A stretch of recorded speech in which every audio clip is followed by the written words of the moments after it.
जय गुरुदेवाय नमः। जय राधे श्याम की।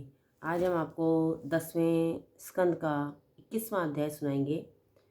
श्री सुखदेव जी बोले, हे महाराज, इस प्रकार श्री कृष्ण जी नित्य ग्वाल बालों के साथ ले वन में धेनु चराने जाया करते थे। इस समय वृंदावन भी बड़ा पुष्पित हो गया था। एक दिन जब आनंद कंद श्री कृष्ण जी बलराम और सखाओं सहित अपने गौएं चराने के लिए इस पुष्पित वृंदावन की ओर चले तो उन्होंने अपनी बंसुरी बजाकर ब्रज बालाओं को मुग्ध कर लिया। ब्रज युवतियों शीघ्र ही घर छोड़ छोड़कर उठ दौड़ी।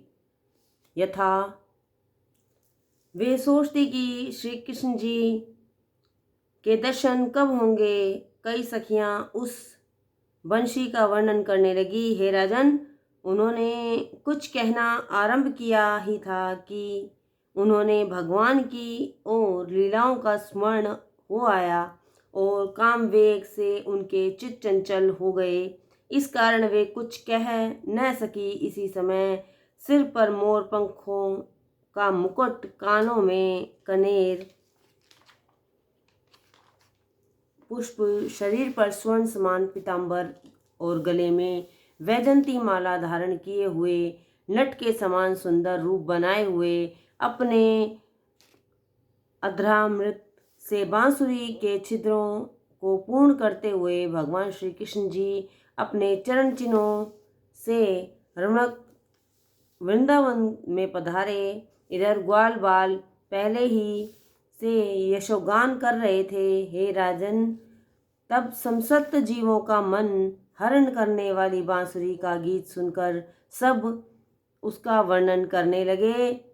क्षण क्षण का आनंद मूर्ति भगवान का अपने चित्त में आलिंगन करने लगी। गोपियां कहने लगी, हे सखी, हम तो यह समझती हैं कि उन्हीं नेत्रधारियों के नेत्र सुफल हैं जो ग्वाल बालों के साथ यशो के साथ पशुओं को वन में ले जाते हुए स्नेह में कटाक्ष करते हुए श्री कृष्ण जी के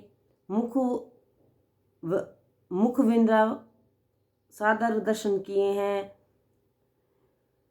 ये अन्यों ने नहीं, ऐसा कहती हुई वे एक साथ मिलकर मार्ग में आ बैठी और वहां आकर परस्पर यह कहने लगी कि हमारे नेत्र तो तभी सफल होंगे जब श्री कृष्ण जी के दर्शन हो पाएंगे।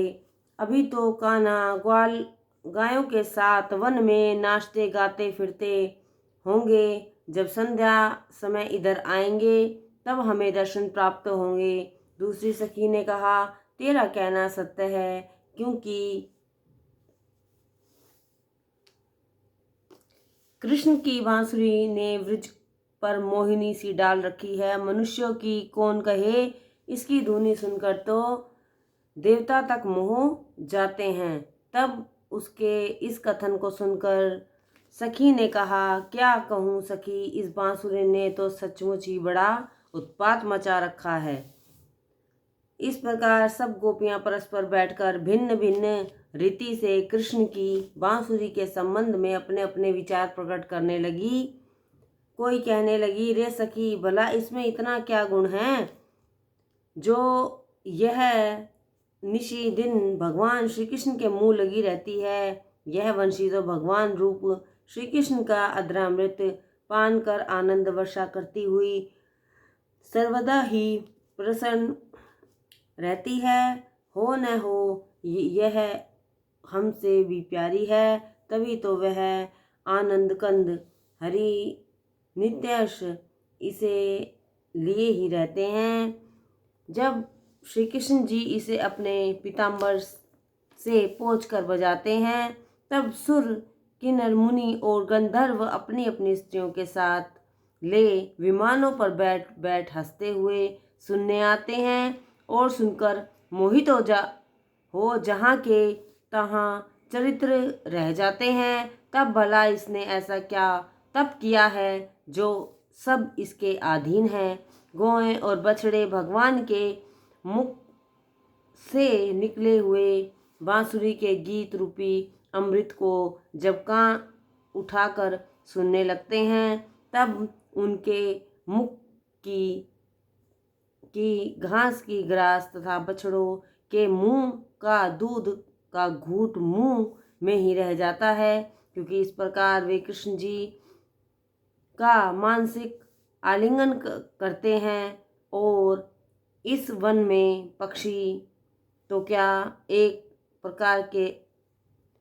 तो एक प्रकार से मुनि ही हैं, क्योंकि जैसे मुनि भगवान के दर्शनार्थ काम्य कर्म का त्याग, वेद की शाखाओं के आश्रित हो उनके पत्र रूपी कर्मों का गुण गान कर सुखी हो मौन पूर्वक प्रभु के गुणानुवाद सुनते तथा मौन होकर नेत्रों को मूंद प्यारे श्री कृष्ण जी बांसुरी का मनोहर गीत सुनते और इस प्रकार भली भांति दर्शन करते हैं। भगवान के वेणुनाद से नदियों का वेग रुक जाता है और उनमें भंवरें पड़ने लगती हैं तथा जिनके तरंग की हाथ है उनसे वे भगवान के चरणाविंदों में कमल अर्पण कर आलिंगन पूर्वक उन्हें धारण कर लेती हैं। जब बलदेव जी ग्वाल बालों सहित धूप में खड़े होकर ब्रज के पशुओं को चराते हैं और अपने सखाओं सहित बंसी की ध्वनि करते हैं, तो कृष्ण जी का दर्शन कर प्रेम से वृद्धि को प्राप्त हो मेघ उन पर पुष्पत बूंदे बरसाते और अपने शरीर की छाया कर देते हैं। और जो प्रियों के सतनों में लगी हुई केशरती